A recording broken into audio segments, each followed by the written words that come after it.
អាយ៉ាគេអាប់ដេតថ្មីទៀតហើយគ្នាយើងដែល Mobile Legends នឹងធ្វើការដកចេញនៅ item Twilight Armor ហើយនឹងដាក់ជំនួសមកវិញនៅ item ដែលមានឈ្មោះថា Chatic Patron និយាយទៅវាជាដំណើរអាក្រក់សម្រាប់ player Marksman Assassin ឬក៏ Fighter អញ្ចឹងទៅប៉ុន្តែបើ player មិនអាចសប្បាយចិត្តធម្មតាបានដោយនៅពេលដែលយើងបៀ item ហ្នឹងទៅយើងនឹងបានជា900ហើយទៅបាន 45%នៃ Physical Defense ដែលការពារទៅលើ Hero Marksman Assassin អីចឹងទៅជាពិសេសគឺ Hero Marksman និយាយទៅ item ហ្នឹងគឺ passive វាលយមែនតើដែលឈ្មោះវា Chatic Patron ហើយ Chatic ហ្នឹង passive ផ្សេង Patron ហ្នឹង passive ផ្សេងដោយ passive របស់ Chatic ហ្នឹងគឺកាត់ទៅលើពពួក hero ណាដែលវាយលឿនដូចជា Moscow Curry Hanabi អីចឹងគឺដល់ទៅ 75% វាច្រើនខ្លាំងមែនតើហើយចំណែកឯ passive របស់ Patron វិញគឺលយមែនតើឧទាហរណ៍ថាគេវាយយើងស៊ីឈាម 30% ហើយនៅពេលដែលយើងដើរចេញមកវិញគឺយើងនឹងឡើងឈាម 20% វិញនៅក្នុងរយៈពេល2 second ហើយចំណែកឯ cooldown វាវិញគឺ1នាទីក្រោយបានយើងអាចឡើងឈាមចឹងបានម្ដងទៀតនៅពេលដែលគេវាយនិយាយទៅគឺដូច passive របស់ card data ចឹងគ្រាន់តែ card data រៀងយូរហើយឥឡូវហ្នឹងគឺថា item Chatic Patron ហ្នឹងវាកាត់តែពួក hero attack speed តែអញ្ចឹងអ្នកនរគ្នាប្រកាសជាឆ្ងល់ចោះ Dominic អាចឥឡូវទៅជាអីវិញទៅដោយហ្នឹងឯង Dominic អាចមានតាណាទេគ្នាយើងដោយគេដូរទៅជាបូកជា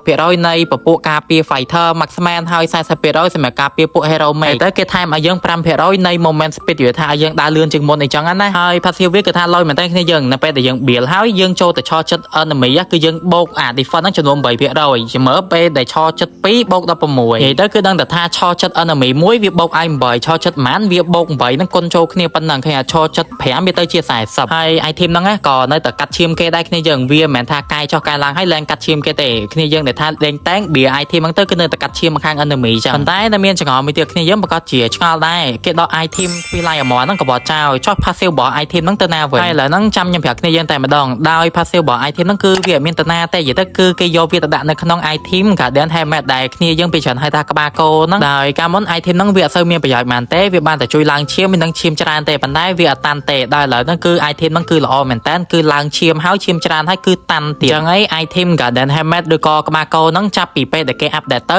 វានឹងក្លាយទៅជា item សម្រាប់ការពារពពួក hero ដែលមាន damage ខ្លាំងៗដូចជា Leslie Odo អីចឹងទៅតែឥឡូវហ្នឹងខ្ញុំធ្វើការសង្ខេបឲ្យគ្នាយើងថាតើ item អីសម្រាប់ការពារអីដោយ item Chatic Patron ហ្នឹងធ្វើការកាត់ទៅលើពពួក hero ដែលវាយលឿនសាប់យកហ្នឹងគ្នាយើងហើយ Dominic I វិញគឺនៅតែជា item កាត់ឈាមដដែលទេគ្រាន់តែថាគេថែមឲ្យនៅពេល team fight គឺយើងតាន់ជាងមុនអញ្ចឹង item ហ្នឹងល្អមែនតើសម្រាប់ team fight ឥឡូវហ្នឹងហើយចំណែក Guardian Helmet ឬក៏អាមួកក្បាលគោហ្នឹងគឺឥឡូវហ្នឹងវាល្អសម្រាប់ការពារទៅលើពពួក hero ដែលវាយឈឺដូចជា Leslie Bruno ឬក៏ Odo អីចឹងទៅហើយវីដេអូហ្នឹងគឺសម្រាប់គ្នាយើងណាដែលថាអត់ទាន់ស្គាល់ item តាំងឬក៏អត់ទាន់យល់ពី item តាំងច្បាស់លាស់ទេគឺអាចមើលវីដេអូហ្នឹងបានចាំតាមទុកបានប៉ុន្តែបើថាគ្នាយើងដឹងហើយក៏ដឹងទៅអត់អីទេ